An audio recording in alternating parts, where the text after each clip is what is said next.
Hello student, myself Rakesh Dikshit, your social science teacher, and welcome to my channel Learn with Goodly. Today we will discuss class 9th history second chapter nationalism in India part 4. part 3rd जो video थी उसमें हमने देखा था Rowlatt act क्या था और आगे खिलाफत कमेटी कैसे फॉर्म हुई थी। 1919 में बॉम्बे में मार्च में जब खिलाफत कमेटी फॉर्म हो जाती है, उसके बाद अली ब्रदर्स और गांधी जी हिंदू और मुस्लिम को एक साथ ला करके एक यूनिफाइड नेशनल मूवमेंट लॉन्च करना चाहते हैं और उनके इस व्यू से, उनके इस प्रपोजल से कांग्रेस भी सहमत होती है। कांग्रेस का जो सितंबर 1920 में कलकत्ता सेशन होता है, उसमें कांग्रेस भी इस बात के लिए तैयार होती है कि नेशनल लेवल पे नॉन कॉपरेशन मूवमेंट की शुरुआत की जाए in the support of Khilafat as well as for Swaraj. अब प्रश्न उठता है, व्हाई नॉन कॉपरेशन? क्यों इस मूवमेंट का नाम नॉन कॉपरेशन ही रखा जाए? इसके बारे में गांधी जी की एक पुस्तक 1909 में पब्लिश हुई थी, नाम था उसका हिंद स्वराज। उसमें गांधी जी ने कहा था, डिक्लेयर किया था कि British rule was establish in India with the cooperation of Indians. भारतीयों को सहयोग से ही ब्रिटिश रूल यहाँ पे एस्टेब्लिश हुआ है and survived only because of this cooperations. If Indian refused the cooperation, British rule in India would collapse within a year and Swaraj would come. इसलिए उन्होंने कहा कि असहयोग अगर हम करना शुरू कर देंगे तो ब्रिटिश रूल जो है with in a year collapse कर जाएगी, इंडिया में खत्म हो जाएगी। इसलिए गांधी जी ने नॉन कॉपरेशन का प्रपोजल दिया। गांधी जी का यह भी प्रपोजल था कि यह मूवमेंट जो है स्टेप बाय स्टेप आगे बढ़ना चाहिए और इसकी शुरुआत होनी चाहिए begin with the surrender of titles. जो भी पदवियां मिली हुई हैं उनको सरेंडर करने के साथ, मतलब जो भी उपाधियां उस समय ब्रिटिश गवर्नमेंट द्वारा इंडियंस को दी गई थी उसको सरेंडर करना चाहिए, उसे छोड़ने के साथ ही इस मूवमेंट की शुरुआत की जानी चाहिए। जो भी गवर्नमेंट द्वारा उसे अवार्ड दिया गया है उसको छोड़ने के साथ, और साथ ही साथ सिविल सर्विसेज जो है, जितने गवर्नमेंट जॉब है उनका बाइकाट किया जाना चाहिए। बाइकाट का मतलब समझते हैं? बाइकाट का मतलब refusal to associate with people, किसी के साथ जुड़ने से रिफ्यूज किया जाना चाहिए, और पार्टिसिपेट इन एक्टिविटी, और बाई और यूज थिंग, मतलब boycott is a form of protest in which person refuse with associate to other government institution, government activity, और buy and use things provided by British government, that is called boycott. तो boycott करना चाहिए किसका? Civil services का, army, police, court, legislative council, school और foreign goods, इन सबका जो है बाइकॉट भी करना चाहिए। फाइनली कांग्रेस का जो नागपुर सेशन था in December 1920, the non cooperation programme were adopted.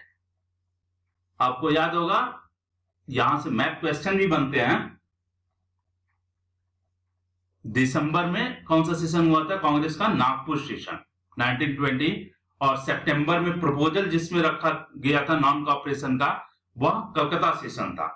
Congress का कलकत्ता सेशन सितंबर 1920 में नॉन कॉपरेशन का प्रपोजल रखा गया और इस प्रपोजल को एडॉप्ट किया गया कांग्रेस के नागपुर सेशन में दिसंबर 1920। इन दोनों से मैप क्वेश्चन भी पूछे जाते हैं। अब नॉन कॉपरेशन में हम देखेंगे कि कैसे यह मूवमेंट जो है वह आगे बढ़ा। How did the movement unfold, और कौन कौन लोग इस मूवमेंट में पार्टिसिपेट कर रहे थे, who participated in it, and how did different social group conceive of the idea of non cooperation movement, कैसे अलग अलग सोशल ग्रुप जो है इस नॉन कॉपरेशन मूवमेंट के आइडिया को कंसीव करते हैं, ग्रहण करते हैं। अर्थात नॉन कॉपरेशन मूवमेंट का जो स्ट्रक्चर था, जो स्वरूप था, वो कैसा था, टाउन में कैसे लोगों ने इसको एक्सेप्ट किया, कंट्री साइड में कैसे एक्सेप्ट किया, और जो प्लांटेशन वर्कर्स थे उन्होंने इस मूवमेंट को कैसे लिया। इसीलिए इस टॉपिक का नाम है differing strand with in the movement. Differing strand मतलब अलग अलग धाराएं, ऑब्जेक्टिव, मतलब जिन लोगों ने नॉन कॉपरेशन मूवमेंट में पार्टिसिपेट किया उन सबके ऑब्जेक्टिव डिफरेंट थे।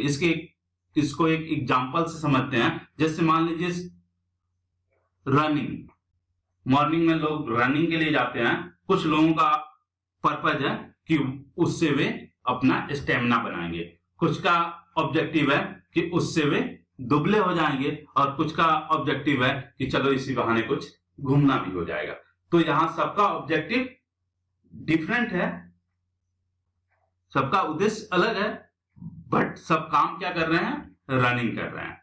इसी तरह नॉन कॉपरेशन मूवमेंट में जो टाउन के लोग थे उनके ऑब्जेक्टिव डिफरेंट थे, जो कंट्री साइड के पीजेंट्स थे उनके ऑब्जेक्टिव अलग थे, वो अलग ढंग से इस नॉन कॉपरेशन मूवमेंट को ले रहे थे, जो ट्राइबल थे वो अलग ढंग से ले रहे थे, जो प्लांटेशन वर्कर्स थे वो अलग ढंग से इस मूवमेंट को ले रहे थे। इसको हम इस टॉपिक में समझेंगे कि किसके द्वारा इस मूवमेंट को कैसे लिया गया। अब यहां से एक लॉन्ग क्वेश्चन भी पूछा जा सकता है, जैसे पूछ दिया जाएगा कि who participated in non cooperation movement describe. तो ये तीनों के बारे में पूछा जा सकता है, या अलग अलग क्वेश्चन भी पूछे जा सकते हैं कि who participated non cooperation movement in town, in country side और इन प्लांटेशंस। तो ऐसे भी क्वेश्चन यहां से बन सकते हैं।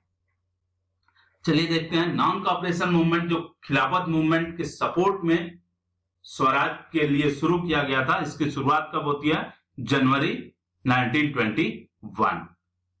Various social group participated in this movement, but each with its own specific aspiration. सबके अलग अलग अपने उद्देश्य थे, ऑब्जेक्टिव थे।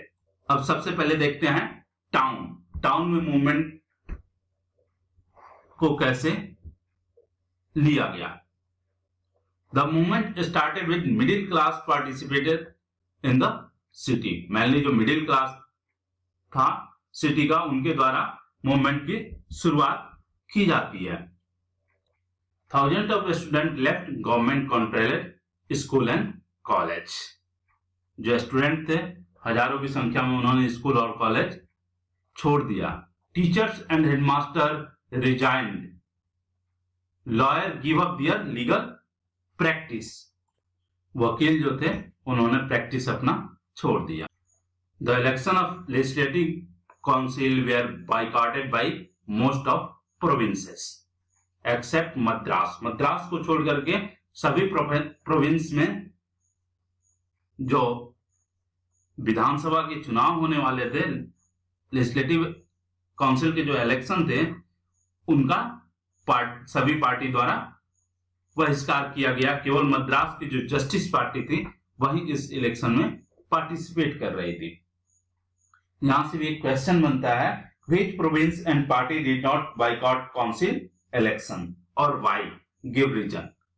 ये क्वेश्चन यहां से 3 मार्क्स के पूछे जाते हैं। अब रीजन क्या था, क्यों इस पार्टी ने बायकॉट नहीं किया? Because justice party was the party of non Brahmins, या गैर ब्राह्मण की पार्टी थी, और इनका यह मानना था कि from the entering of council was one of the way to gaining power. Power gain करने का यही एक तरीका है जहां something that only brahmin had to access, जहां पे केवल जो है ब्राह्मण का ही एक्सेस है, वहां पे पावर प्राप्त करने का यही एक तरीका है। इसलिए जस्टिस पार्टी जो है काउंसिल इलेक्शन में पार्टिसिपेट करती है। अब एक और क्वेश्चन यहां से बनता है कि नॉन कॉपरेशन मूवमेंट का टाउन पे क्या इकोनॉमिक इफेक्ट पड़ा। पूछा जाता है 3 मार्क्स के कि describe economic effect of non cooperation movement in towns. अब चूंकि बाइकआउट हो रहा था तो उसका इकोनॉमिक इम्पैक्ट क्या पड़ा। The effect of non cooperation on economic front were more dramatic. Foreign goods were boycott, foreign goods का जो है बाइकआउट किया गया। लिकर शॉप पिकेट, पिकेट्स का मतलब होता है ब्लॉक करना एंट्रेंस, कहीं किसी प्लेस पे किसी शॉप पे जो एंट्रेंस है उसको बंद करना by protest, that is called picketing. And huge amount of foreign clothes were burn, विदेशी कपड़ों को जलाया भी गया। इसका इंपैक्ट क्या हुआ कि in 1920 to 1922 the value of import are dropping from 102 crore to 57 crore. जो इंपोर्ट वैल्यू था वह इन 2 सालों में ही लगभग आधा हो गया। And production of Indian textiles mills and handloom grow up. जो इंडियन टेक्सटाइल्स मिल्स थे वहां पे प्रोडक्शन जो है बढ़ गया, लेकिन ये सिचुएशन लंबे समय तक नहीं रही। But this movement in the city gradually slow down for variety of reasons. बहुत सारे कारणों की वजह से यह मूवमेंट, यह लोगों का जो उत्साह था बाइकआउट का, वह धीरे धीरे क्या हो गया, स्लो हो गया। यहां से भी एक क्वेश्चन 3 मार्क्स के पूछे जाते हैं कि give reason why the non cooperation movement slow down in city. क्या कारण था जिसकी वजह से नॉन कॉपरेशन मूवमेंट जो है सिटी में स्लो डाउन हो गया, वीक पड़ गया। तो फर्स्ट तो रीजन था जो फॉरेन क्लॉथ का बाइकआउट किया जाता था, उसके सब्स्टिट्यूट के रूप में इंडिया में खादी क्लॉथ था, और khadi cloth was more expensive और लेस ड्यूरेबल, महंगा भी था और कम ड्यूरेबल था। इसलिए यह जो है जो मिल में बना हुआ क्लॉथ था उससे अधिक मेंटेनेंस की भी जरूरत थी। इसलिए जो पुअर पीपल थे इंडिया के वो इसको इफोर्ड नहीं कर सकते थे। तो एक तो ये रीजन हो गया कि khadi more expensive and less durable, so poor people not afford this. तो इसलिए धीरे धीरे जो है लोगों ने फॉरेन क्लॉथ को यूज करना शुरू कर दिया। दूसरा जो सेकंड था कि मैक्सिमम जो गवर्नमेंट इंस्टीट्यूशन थे उनका लोगों द्वारा बाइकआउट किया गया था, तो उसके सब्स्टिट्यूट इंडिया में जैसे अल्टरनेटिव इंडियन इंस्टीट्यूट बहुत कम थे। इसलिए जो टीचर्स और स्टूडेंट थे उनके पास कोई और ऑप्शन नहीं था, और इसलिए वे फिर से क्या हुए, go back to government school, lawyer to join back work in government courts, so that movement slow down in city. Next video में हम पढ़ेंगे रिवेलियन या मूवमेंट इन कंट्री साइड।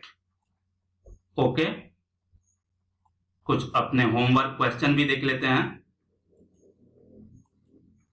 पहला क्वेश्चन है कि which province and party did not boycott council election, why, give reason. Second है describe any 4 economic effect on non cooperation movement. Third है why did non cooperation movement gradually slow down in city, give 3 reasons. इसका answer आप हमें send करेंगे। Okay, thank you.